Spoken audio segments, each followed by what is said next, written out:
Tensions are rising between the world's two superpowers. A Chinese spy balloon was shot down off the coast of South Carolina this weekend.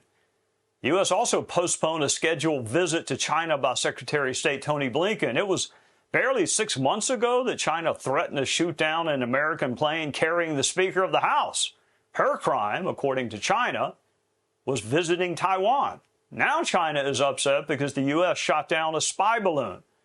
Our next guest is no stranger to China. Chinese President Xi Jinping allegedly tried to get him fired. Mike Pompeo is a former head of the CIA, former Secretary of State, and the author of a very successful new book, Never Give an Inch. Good to see you, Mr. Secretary. Thank you so much for joining us. A weather balloon blown off course is what China said. What do you make of the spying, their excuse, and our reaction to it? Well, Trey, thanks for having me on. Look, no weather balloon. More properly, likely a spy balloon that was truly a trial balloon to figure out how the United States would respond. I'm glad that they shot it down. It was probably a handful of days too late. They probably got all the collection they needed for those first few days, and now they understand that they can penetrate U.S. airspace, hang out with a balloon the size of a couple buses for a few days, and the Biden administration won't do a darn thing about it. It's part of a bigger challenge. You described part of it there, Trey, with Taiwan. It's the TikTok espionage conducted inside of our country every day. You'll remember during our administration, Trey, I directed and the president ordered the closure of the Chinese consulate in Houston, Texas, the largest espionage operation ever inside the United States. So Chinese spying on America, no surprise. Weakness of America just is going to invite more aggression, Trey.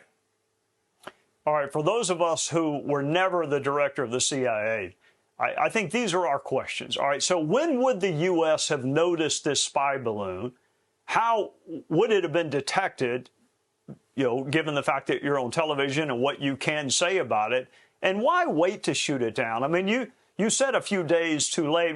What's the explanation for waiting to do it? Boy, they've offered this idea of safety. They didn't want debris to fall. But of course, Trey, if I understand the trajectory correctly, came in over Alaska where there would have been almost no risk of debris falling. So I can't figure out why they waited so long. Maybe it's the case they didn't notice it coming across. But it seems to me that we almost certainly would have identified this nearly immediately. The size of this balloon, this isn't something small coming across. It's not even a fast mover making its way across. This is going slow, and it is big. And I would have guessed that as soon as it penetrated what's called the Air Defense Identification Zone, it was only at 60,000 feet, so not far above where commercial airlines travel, we would have picked it up. And I can't articulate a reason. Maybe the Biden administration will explain. I can't articulate why they would not have immediately taken down this threat, where the Chinese were trying to gain information likely about our important defense assets here at home.